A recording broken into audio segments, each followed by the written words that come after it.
This is a CBS News Special Report. I'm Norah O'Donnell in Washington. Moments from now, President Biden will deliver his first remarks since the Afghanistan government fell to the Taliban.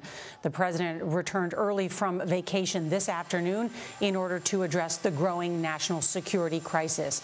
The U.S. Embassy has evacuated its staff to the Kabul airport, where chaotic scenes have played out. Afghans desperate to escape tried to climb onto U.S. transport planes.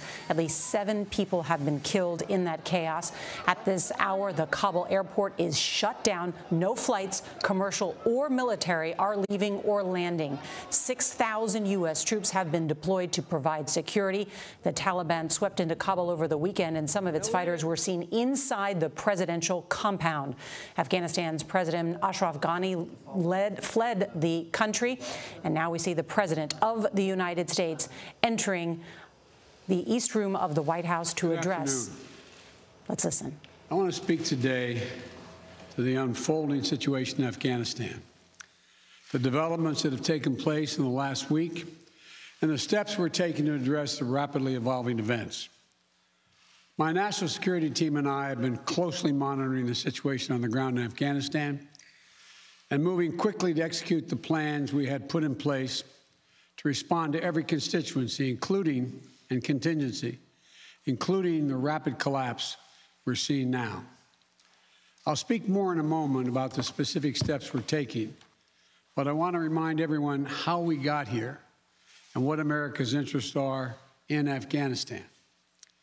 We went to Afghanistan almost 20 years ago with clear goals: get those who attacked us on September 11, 2001, and make sure al-Qaeda could not use Afghanistan as a base from which to attack us again. We did that. We severely degraded al-Qaeda in Afghanistan. We never gave up the hunt for Osama bin Laden, and we got him.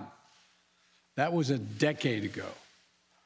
Our mission in Afghanistan was never supposed to have been nation building.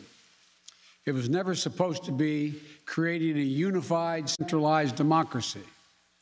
Our only vital national interest in Afghanistan remains today what it has always been: preventing a terrorist attack on America's homeland. I've argued for many years that our mission should be narrowly focused on counterterrorism, not counterinsurgency or nation building. That's why I opposed the surge when it was proposed in 2009 when I was vice president. And that's why, as president, I'm adamant that we focus on the threats we face today in 2021, not yesterday's threats. Today, the terrorist threat has metastasized well beyond Afghanistan. Al-Shabaab in Somalia, al-Qaeda in the Arabian Peninsula, al-Nusra in Syria, ISIS attempting to create a caliphate in Syria and Iraq, and establishing affiliates in multiple countries in Africa and Asia. These threats warrant our attention and our resources.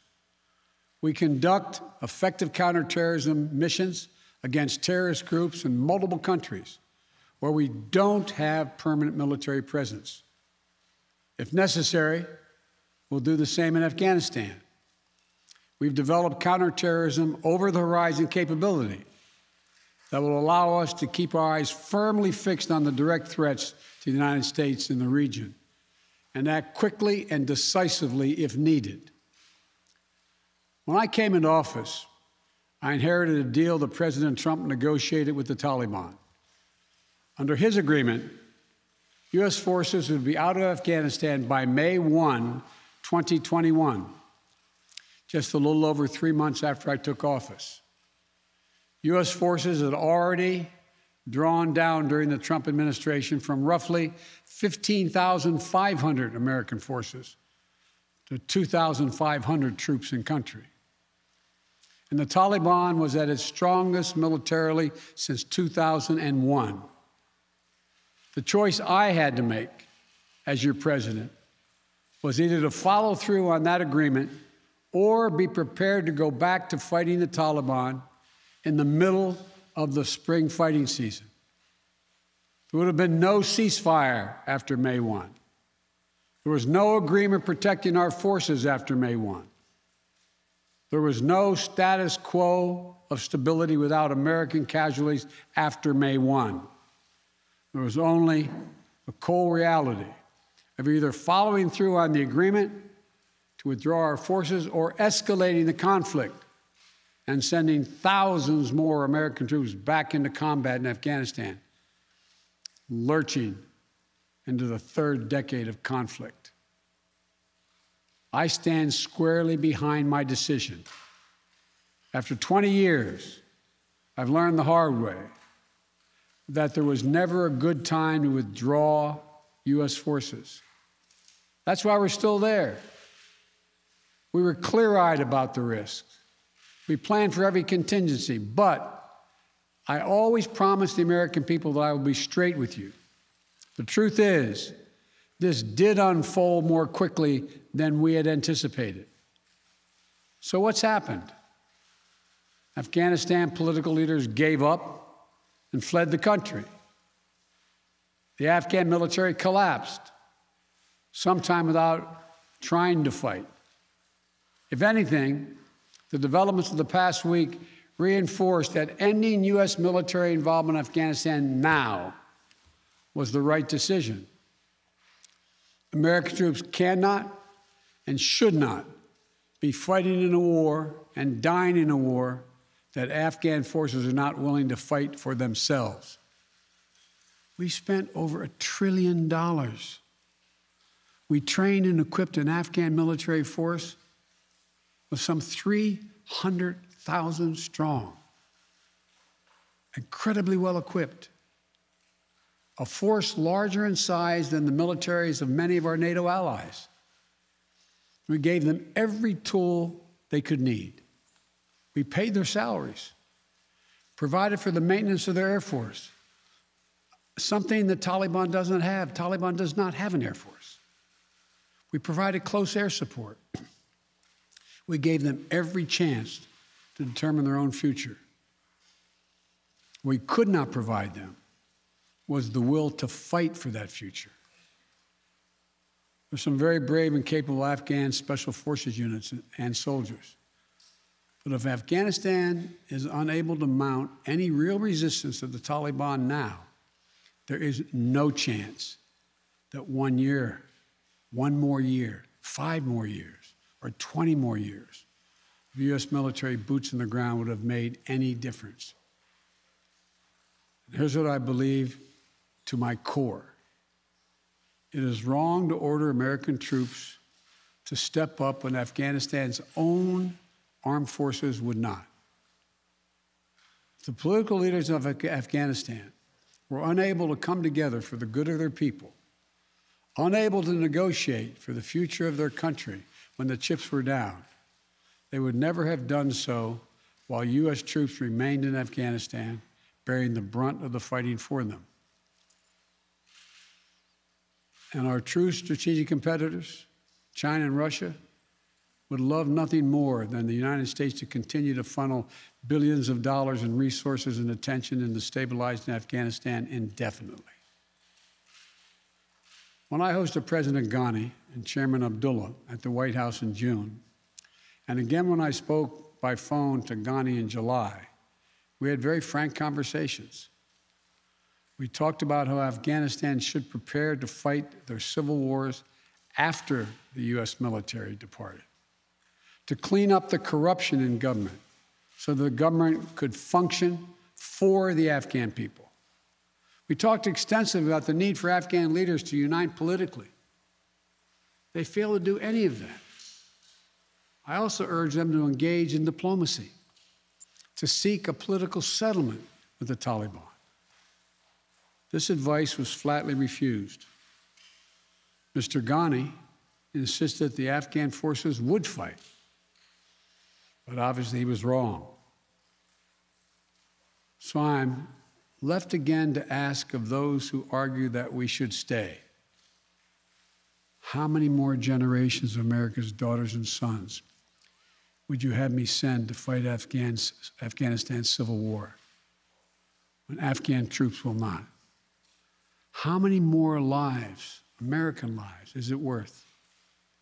how many endless rows of headstones at Arlington National Cemetery? I'm clear on my answer.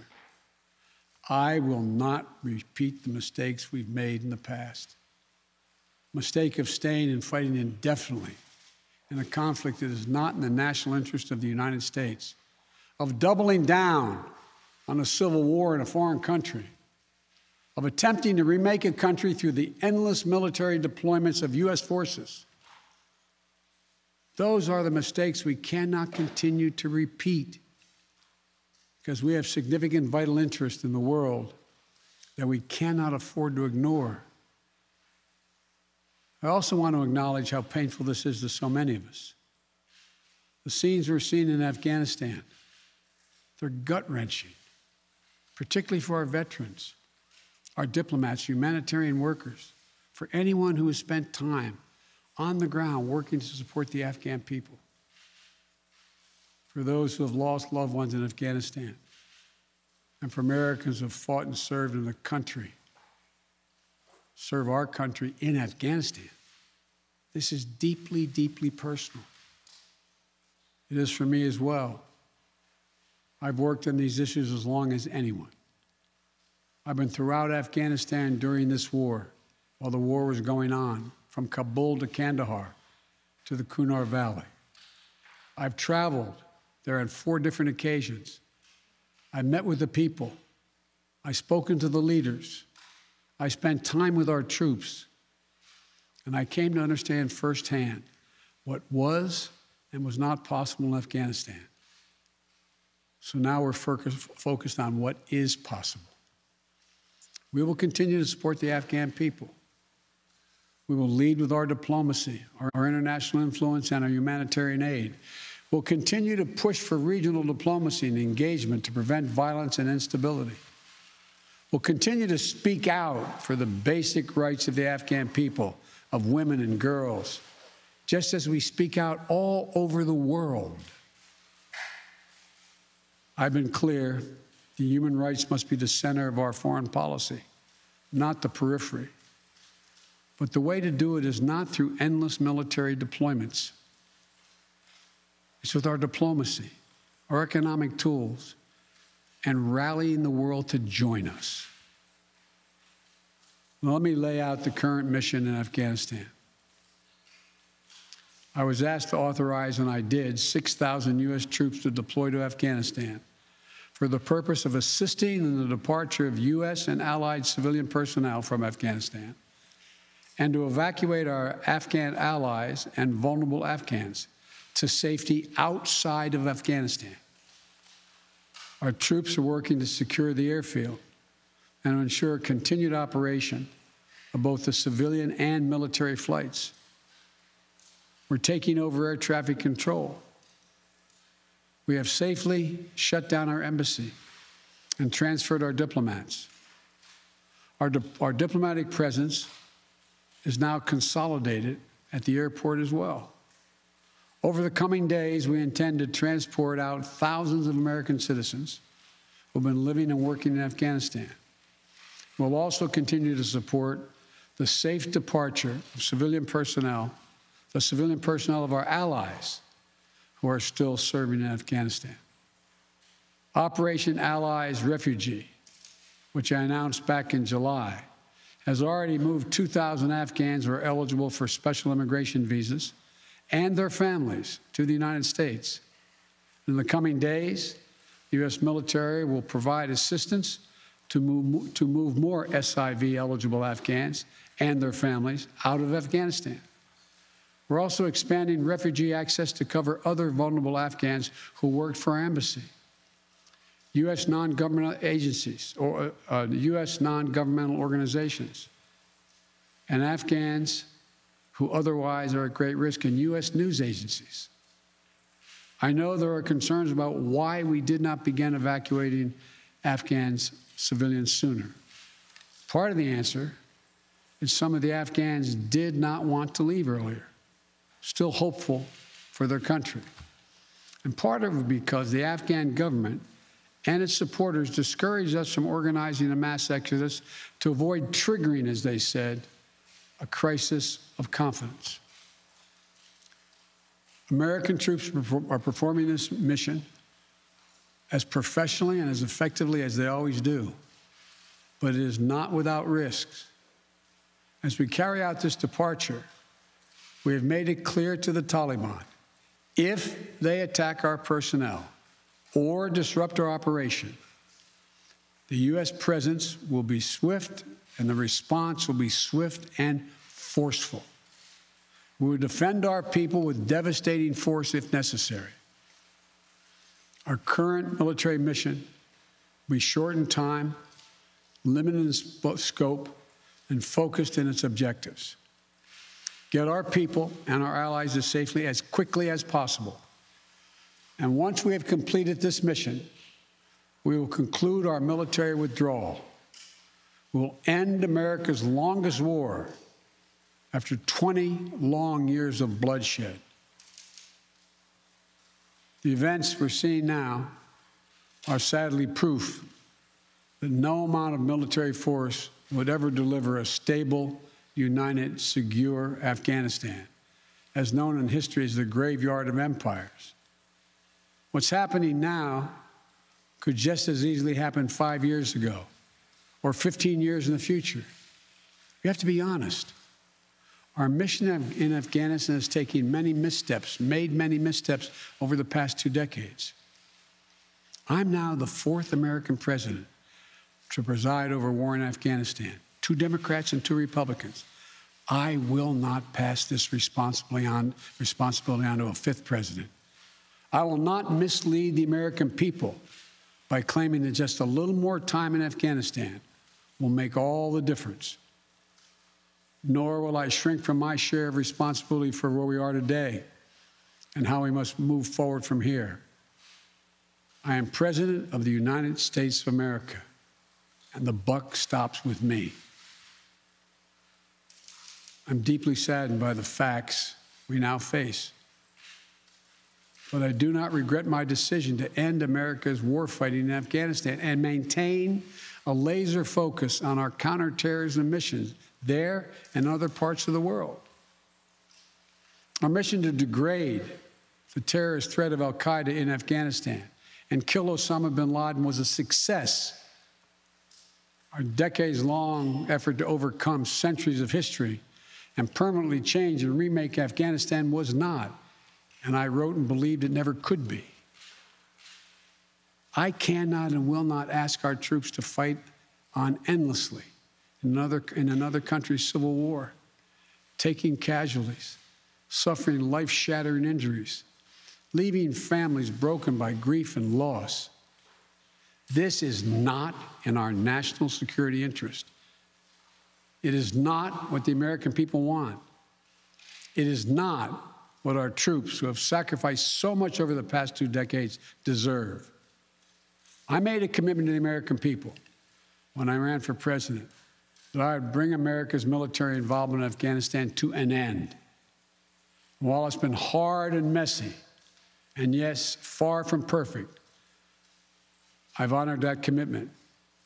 More importantly, I made a commitment to the brave men and women who serve this nation that I wasn't going to ask them to continue to risk their lives in a military action that should have ended long ago.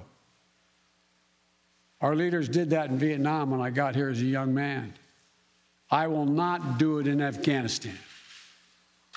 I know my decision will be criticized, but I would rather take all that criticism than pass this decision on to another president of the United States, yet another one, a 5th one, because it's the right one, it's the right decision for our people, the right one for our brave service members who risk their lives serving our nation, and it's the right one for America.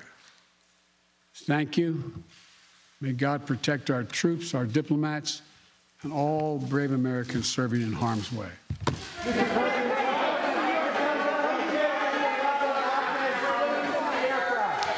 And they're the President of the United States owning and defending his decision to withdraw all American troops out of Afghanistan, defending the decision to send some back in order to help with the evacuations there. He said, "I stand squarely behind my decision," and raising the question, saying how many more soldiers and troops should he send into this war when Afghan forces, in his words, will not defend themselves. He said, quote, "I will not ask our troops to fight on endlessly.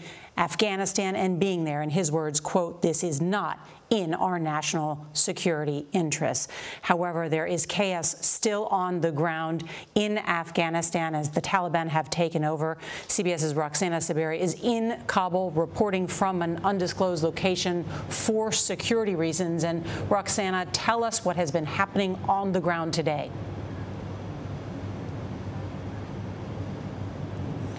Well, Norah, the Taliban now say they're back in charge, and their entry into the city was so swift that it set many Afghans into a panic. There's still that feeling of desperation that is undeniable, and you saw that in those scenes at the Kabul airport today, where some Afghans were so afraid of the return to Taliban rule that they clung to the side of that U.S. military aircraft as it was taking off, and at least 2 were seen falling to their death. As you mentioned earlier, Norah, the civilian side of the airport has been shut down for now, but just over the past half hour, as the president started speaking, we heard a few military aircraft land. That is a sign, surely, that the evacuation of U.S. civilians, citizens, and their Afghan allies is continuing. Now, all this is happening as the Taliban fighters have been seen walking in the streets of Kabul armed, also in vehicles left behind by the retreating Afghan security forces. The Taliban have vowed that they're going to keep order under Sharia law. They also vow that they will not harm civilians or foreigners or diplomats, and that they will respect women's rights. But the Afghans we have spoken to don't trust these promises. At least 2 are now in hiding because they fear what might happen to them. At the same time, we've asked these Afghans and others if they blame Americans for leaving them. They say they feel abandoned, but they're even more disappointed in their own government, and right now they're resigned, afraid, and uncertain about the future. Norah? Roxana Saberi in an undisclosed location in Kabul for us. And as Roxana mentioned, President Biden laying the blame on Afghan forces, on the Afghan president, Ghani, who he had just met with in June, saying that they failed to do any of the work to unite politically, and blamed him essentially for abandoning the country and leaving the country when the Taliban took over. Let's bring national security correspondent David Martin. He is at the Pentagon. And David, the president approving that request for 6,000 troops to help secure the embassy and the airport there and get many of our people out of Afghanistan. But what's the thinking inside the Pentagon about what a mess this is? Well, everybody was surprised, including the Taliban, at the speed of this collapse. But, you know, there's the humiliation of the moment, but the real problem is getting that airport working and getting people out, because you're talking about, first, the Americans. He said thousands of Americans. That's not counting the embassy diplomats. So there's thousands of Americans out there in Afghanistan, and then there are tens of thousands of Afghans who worked for the U.S., the State Department, the CIA, the military during the war, who now have good reason to fear for their lives. Are we going to be able to get them out? There is no provision that I know of for getting them to the airport. They have to get to the airport on their own, and of course we know that getting to the airport is not necessarily the answer to your problem because of the chaos that reigns there. So when Roxana said she heard military transports landing during that speech, that was good news, because that means that's more troops coming in, more troops to establish order at that airfield. And then with every plane that goes in, that's one more plane to fill up with about 250 passengers to take out. But we still don't understand what's going to happen to all those Afghans who have to make it to the airport on their own. And frankly, I think the honor of the United States depends on getting those Afghans out. And David, answer that question, because while people may agree with President Biden that it's time to end the war in Afghanistan, the way it ended and the way that the Taliban was able to so swiftly take control and the way that we have thousands of not only U.S. citizens there, but also those who have helped our forces on the ground, as you mentioned, that they are left in harm's way, that aftermath was handled poorly. Is that where some of the blame will be placed within the Biden administration for failing to anticipate that? I think everybody recognizes that we pumped way too much money into Afghanistan to the point where it fueled corruption, so that corruption became as big an enemy as the Taliban.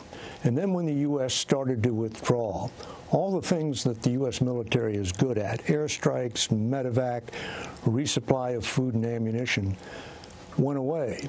And those Afghan soldiers were left out there in the provinces knowing no one was going to come to rescue them. They'd be lucky if they got fed. And so this military that we had tried to inculcate with the motto of no man left behind suddenly turned into a military of every man for himself. Well put, David Martin. Thank you.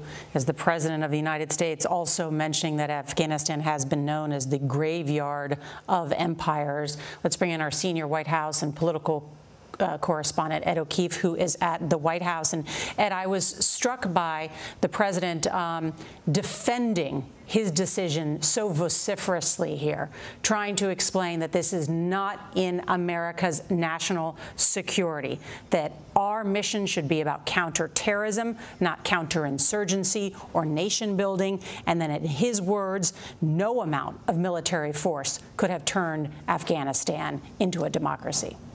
Yeah, and he's been remarkably consistent on that, Norah, since he was a candidate and since he took office earlier this year, reiterating that while he wanted to get U.S. forces out of Afghanistan, they weren't going to be able to meet the May 1 deadline that had been set by the Trump administration, instead extending it to the end of this month in order to have troops out by the end of, or by the 20th anniversary of the September 11th attacks. Remarkable in his frankness, as he has been over the course of the pandemic, for example, explaining awful truths to the country and to the world, and doing it again yet today, saying that this is a hard and messy withdrawal, and admitting this did unfold more quickly than we anticipated. But in many ways, Norah, it sounded like the I told you so speech, something that he's been reiterating in conversations with military and national security leaders for the last 15 years in these kinds of meetings, saying this kind of conflict was unnecessary. One other note, Norah, the President is headed back to Camp David for the evening. He was scheduled to be there for part of this week during what was supposed to be a 2-week working vacation outside the White House. White House saying he's headed back there in a little bit. Ed O'Keefe, thank you for that update. I also want to bring in CBS News senior foreign correspondent Charlie D'Agata from London, because Charlie has been to Afghanistan dozens of times, has spent considerable time with Afghan soldiers. And so, Charlie, I want to ask you about that. You heard the President say that American troops shouldn't be fighting and dying in a war that Afghans aren't willing to fight themselves. You've been with them. Did they lack the will? What happened? Well, Norah, there's an element of truth to that, of course. They didn't fight any battle on any front. That became patently clear. And when I spoke to General Scott Miller the last time that we were both together in Afghanistan, he was the commander of U.S. and NATO forces, he said his biggest fear was if we saw these provincial capitals collapse one after another. But what David Martin has pointed out is extremely crucial in what has unfolded. Now, when I've been with Afghan and U.S. forces, the Afghan troops will be out. Remember, U.S. combat troops really haven't been engaged in ground combat for some time. As soon as they get into trouble, they call in U.S. airstrikes. Close air support is really important. Having those helicopters there. Medevac is really important. As soon as you take that away from the equation, they lose confidence. And The Taliban had the momentum, the Afghan forces were losing morale, and what's really important here is when they start picking off cities like Kandahar and Herat and Kunduz to the north, the Afghan forces aren't capable of fighting several fronts. They can't defend any of these places because it's difficult to get around Afghanistan. And who can solve that equation? Who can solve that problem? U.S. and coalition forces. The Afghan Air Force just isn't capable of moving men, weapons, or supplies to several battlefields, or any battlefields for that matter. And really the only serious fighting force are the commandos, and there just aren't enough of them to go around. Those are excellent points, Charlie D'Agata. Thank you, and for all of your reporting from Afghanistan over the years, including just this past year. And there we have it, the President of the United States defending the decision to withdraw from Afghanistan and the chaos, admitting it happened much quicker than they thought, but pledging to try and get Americans who are there and those who have helped Americans out of the country as soon as possible. The airport in Kabul has been shut down. Roxana reporting that she has heard at least that there might be some military planes landing, and that would be a good sign there at this hour. Our coverage will continue on our 24-hour streaming service, CBSN. You can watch it at cbsnews.com or download our CBS News app on your cell phone or connected TV. There'll be more on your local news, and we're going to have a full wrap-up tonight on the CBS Evening News. This has been a CBS News Special Report. I'm Norah O'Donnell in Washington. For news 24 hours a day, go to cbsnews.com.